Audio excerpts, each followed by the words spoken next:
Okay, Bismillahirrahmanirrahim. Today I will talk about the common ammeter configurations. So the basic configuration is, as you can see, where we have the ammeter is grounded, VCC, this is R1 and R2, coupling capacitor, C1, input VI, and then we have coupling capacitor RL, and that is V out. So these capacitors C1 and C2 are used to isolate the input side and the load so that the biasing circuit will not be, the biasing Q point will not be altered. And we know how to do the DC analysis. We have to set C1 and C2 as an open circuit, and we are left with the normal biasing circuit. Now, the second configuration, where we have a resistor RE.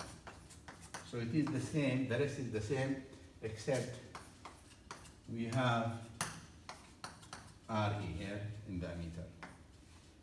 Now, having RE will serve to stabilize the bias point.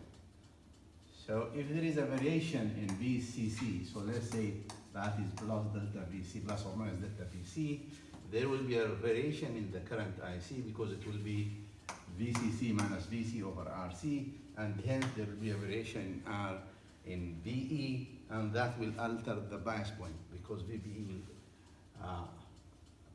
will change now. So RE will be used as a negative feedback to compensate for any variation in VCC, and hence it will make the bias point stable. But this configuration will have some drawbacks, some good things and some bad things. The good thing is that it will stabilize the bias point, and also it will increase the input resistance, as we'll see. It will increase the input dynamic range. Lakin the gain will be decreasing. The gain will be decreasing, or decrease will be decreased. So to overcome this problem, then we have to use the third configuration, where we have to add what we call a coupling capacitor, or bypass capacitor, CS or CE we call it. And this capacitor will serve for two purposes. During the DC, it will be open circuit, so we have stabilized bias point, and during the AC, it will short RE, and hence the gain will go up. So if we look at this configuration, we'll have unstable bias point, unstable Q point, let's say, high gain.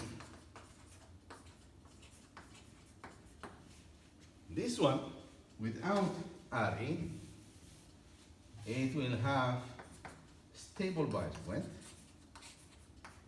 or Q point, but low gain. So to compensate for the gain, if we add CS now, or CE, bypass capacitor, then during DC, the capacitor is as if it is not there. It is open circuit, so we have the same operating point.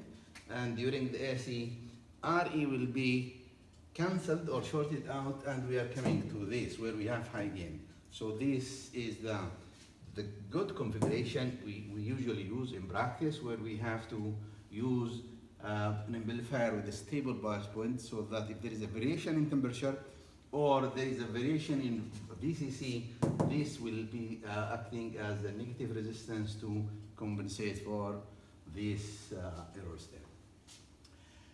Things you have to worry about here, other than the gain, as we said, that for any amplifier we have to worry about the voltage gain, V out over VI or VS, the input resistance Rn, and the output resistance R out. Rn is the resistance seen after the source, so from here, right?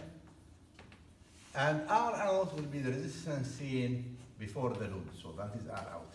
And the gain, we just have to use the small signal equivalent circuit and find the gain there, and also input resistance and output resistance. So this is the basic structures we have to use in common emitter amplifiers.